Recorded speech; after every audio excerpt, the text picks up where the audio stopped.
You seek power. You come to this place clutching books on leadership that speak of empathy, vulnerability, and collaborative synergy. You have been taught that the path to influence is paved with the affection of your peers and the moral admiration of your subordinates. You have been told that to lead is to serve, to be strong is to be kind, and to be successful is to be liked. Discard these childish things. Burn the books. They are lullabies for the sheep, written by wolves who wish to keep you docile and manageable. You are being taught how to be a good man, a fine neighbor, a cherished friend. I am here to teach you how to be a prince, and a prince is an entity altogether different from a man. A prince is an architect of reality, a physician to the state, a master of a cruel and beautiful art that has no room for sentiment. Goodness, as you have been taught it, is a disease in the body of a ruler. It is a vulnerability that will be exploited, a hesitation that will be fatal. Power does not operate on the principles of the nursery or the church. It operates on a single immutable principle, the acquisition and maintenance of dominion. It has its own physics, its own morality, its own brutal calculus. These are not habits for the timid soul who fears judgment. They are the unwavering axioms for any man or woman who wishes to carve their will into the stone of this world, rather than be crushed beneath its weight. Listen closely. Forget what you believe is fair. Learn what is necessary. 1. Study war above all else. A prince must have no other object, no other thought, nor take anything else for his art than war and its orders and discipline. This is not a mere suggestion. It is the foundational pillar upon which all power rests. The common man believes peace is the opposite of war. The prince knows peace is merely the preparation for the next war. It is the drawing of breath before the inevitable struggle. To neglect this study in times of tranquility is the most profound of follies. It is akin to a physician refusing to study disease until an epidemic has already sickened half the city. When your lands are quiet and your people are content, you must be more of a soldier than ever. You must hunt, not for sport, but to harden your body and learn the secrets of the terrain. How does a river dictate a line of defense? Where can an army be hidden in this valley? Which hills provide the greatest advantage for artillery? You must read the land as a scholar reads a text.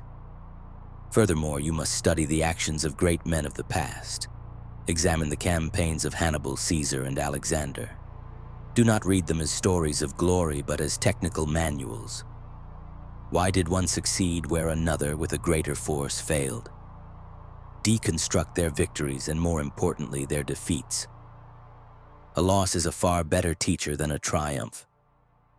In the quiet of your study, you must fight 1,000 battles in your mind so that when Fortuna turns against you, as she inevitably will, you are not caught surprised and wanting.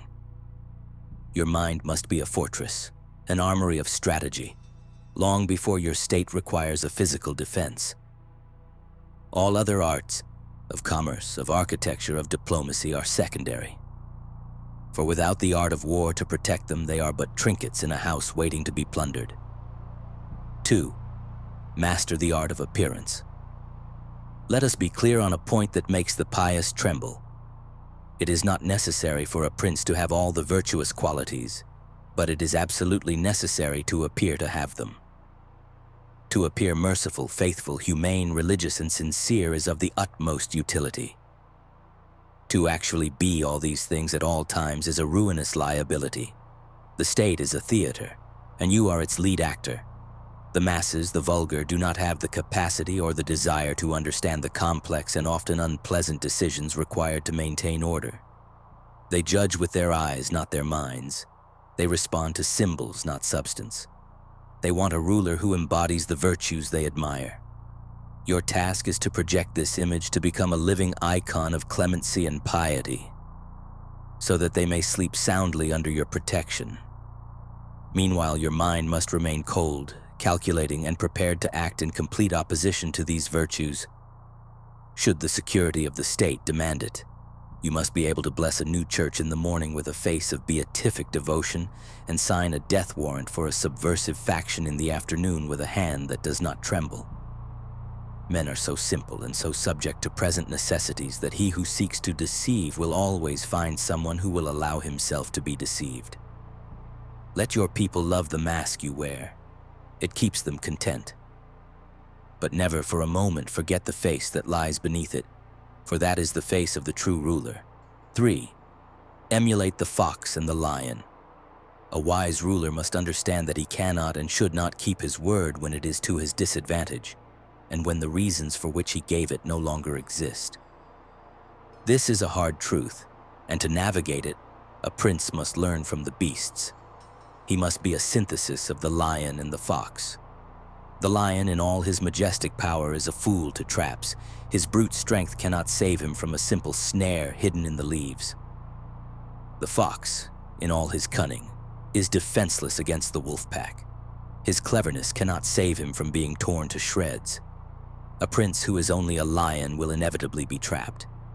A prince who is only a fox will inevitably be devoured. You must therefore be a lion to frighten the wolves, to display overwhelming force and decisiveness that makes your enemies fear you. Your power must be undeniable, a roar that shakes the foundations of your rivals. But you must also be a fox to recognize the snares. You must be able to see the hidden clauses in treaties, to sense the subtle shifts in allegiance within your court, to discern the flattery of a traitor from the loyalty of a true friend. The highest art is to know when to let the lion roar and when to let the fox scout ahead. Your enemies should never be certain which beast they will face today. This calculated unpredictability is a weapon more potent than any cannon. 4. Use cruelty swiftly and benefits gradually.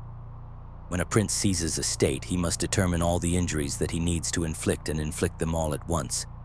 They must be swift, decisive, and final. By not repeating them, he can reassure men and win them over by benefiting them. Cruelty, when it is well used, if one can call evil well used, is a surgical instrument. It is a sharp, clean cut made to remove a cancer from the body politic. The shock is severe, but the pain is brief. The populace is stunned, awed, and a boundary is established that none will dare cross again.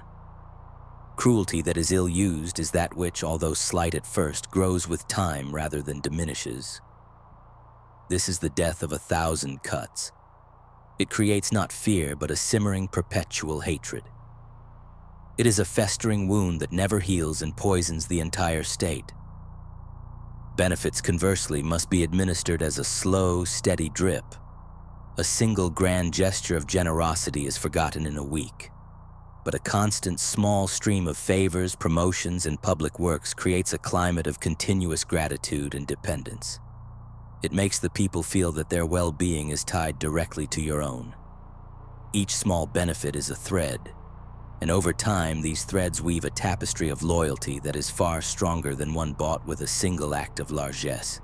Inflict pain like a lightning strike, dispense pleasure like the morning dew. 5. Trust only yourself in your own arms. A prince must have no other foundation than his own power. Let me speak plainly of mercenaries and auxiliaries. They are the two most useless and dangerous forms of arms a state can possess. Mercenaries are bound to you by coin, not by loyalty. In times of peace, they will bleed your treasury dry. In times of war, they will either flee from the enemy or turn on you to become the enemy. They have no love for you or your state. They have only a meager wage, which is not enough to make them willing to die for you. Auxiliaries, the troops of another ruler called to your aid, are even worse. If they lose, you are ruined. If they win, you become their prisoner. A victory won with the arms of others is a false victory. It places you in a position of debt and obligation to a power that is now proven to be more capable than your own. A wise prince has always understood this. He would rather lose with his own men than conquer with the forces of another. Your own arms are comprised of your subjects, your citizens, or your servants. They are bound to you by law, by culture, by a shared fate. Their glory is your glory, their survival is your survival. Building and maintaining this force is arduous. It requires discipline, resources, and unwavering commitment. But it is the only true foundation for a secure state. Any other path is to build your house on sand. 6. Avoid flatterers at all costs.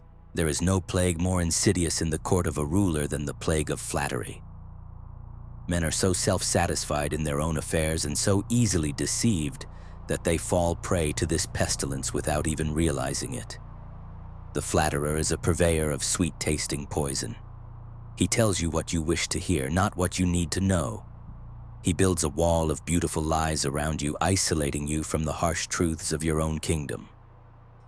In a palace filled with sycophants, a prince becomes a blind king, ignorant of the decay within his own walls and the wolves gathering at his gates. Yet guarding against them is a delicate art. If you let every man speak the truth to you at any time, you will be stripped of respect. A prince who can be contradicted by any stable boy is not a prince at all. The solution is one of careful curation. A prudent prince must choose a small number of wise and honest men from his state. To these men, and these men alone, he must grant the liberty of speaking the truth, but only on the subjects he inquires about and no others. He must question them thoroughly and listen to their opinions, but ultimately he must decide for himself. Outside this council, he must remain resolute, allowing no one else to sway him. This creates a controlled channel for truth without sacrificing the authority and majesty of his office. 7. Be parsimonious in private, generous in public. Among all the things a prince must guard against is being despised and hated, and nothing leads to this more surely than being rapacious. To fuel a reputation for generosity, a prince must spend lavishly. If he uses his own funds, he will soon exhaust his treasury. To refill it, he will be forced to impose heavy taxes and become odious to his people. This is the path of the fool. A wise prince, therefore, should not mind the reputation of being a miser. Parsimony is a quiet virtue that allows for the long-term health of the state. By managing his funds prudently, he ensures he can always finance a defense, undertake great projects without burdening the populace, and weather any unforeseen storm.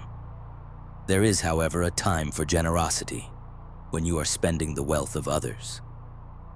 When you lead your army to sack a rival city or conquer a new province, be unstintingly liberal with the plunder. Distribute it freely among your soldiers. This costs you nothing, indebts them to you personally, and builds a reputation for magnanimity that echoes throughout the land. Be a miser with your own gold, but a spendthrift with the gold of your enemies. 8. Destroy, do not merely injure. Here is a simple and brutal truth. Men ought to be either well treated or crushed. They can avenge themselves of light injuries, but not of grievous ones. If you must harm an opponent, be it an internal rival or an external enemy, the injury must be of such a nature that you need not fear his revenge. To merely injure a man, to take his title but not his life, to seize some of his lands but not all, to disgrace him but leave him with his network of allies, is the work of an amateur. You create a wounded, resentful enemy who will dedicate the rest of his existence to plotting your downfall. He becomes a living monument to your indecisiveness, a rallying point for all who feel wronged by your rule. To crush an enemy is to remove him from the board entirely. His family is exiled, his wealth confiscated, his power base dismantled so completely that his name becomes a mere footnote in the histories you will write. It is a terrible act, but it is a final one. A crushed enemy cannot seek revenge. His fate serves as a chilling and effective warning to any who would consider challenging you. In matters of existential threat, there is no room for half measures. 9. Never let your mind stray from a state of readiness. Power is not a throne upon which one can rest. It is a perpetual state of vigilance. The powerful person is a watchman on the highest tower of the state, his eyes constantly scanning the horizon for threats. Complacency is the sweet wine that lulls a ruler into a stupor while his kingdom burns. The moment you believe you are finally secure is the precise moment you are most vulnerable.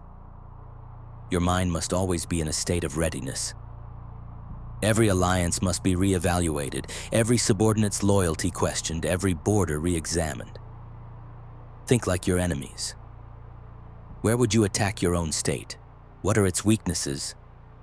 Who among your confidants is most ambitious? Who smiles to your face but sharpens a knife in the shadows? This paranoia is not a sickness. It is a vital tool of survival. You must exist in a state of perpetual low-grade warfare, for the dynamics of power are nothing less. 10. Control the narrative. The common man does not and cannot grasp the intricate realities of statecraft. He lives in a world of simple stories, of heroes and villains, of justice and injustice. The wise prince does not fight this fact, he exploits it. He becomes the author of his people's reality. You must be a great pretender and a master of illusion. You must frame every action within a compelling narrative. Is a war necessary for strategic advantage? Frame it as a righteous crusade against a depraved enemy. Is a new tax required to fund the army?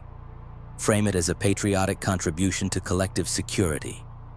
Use spectacle, grand festivals, public works, triumphal parades to captivate the imagination of the masses and affirm your own glory. The world is a stage. Ensure you write the script, direct the actors, and build the sets. For he who controls the story that people tell themselves controls the people themselves. 11. Bend fortune to your will. Finally, let us speak of fortuna. Many believe that the world is governed by fortune and by God, and that men have no power to shape events. This is a comforting belief for the weak.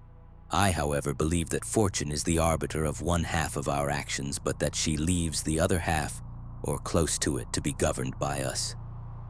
I liken fortune to a raging river that, when in flood, sweeps away trees, buildings, and men. All flee before it. No one can oppose its fury. But this does not mean that when the river is calm, men cannot build dikes and dams and channel its power. Fortune shows her power where no virtue, no skill, no courage, no foresight has been marshaled to resist her. The prince must not be a passive observer, waiting to see what fortune brings. He must be an audacious actor. He must, through sheer force of will and preparation, impose his own design upon the chaos of the world.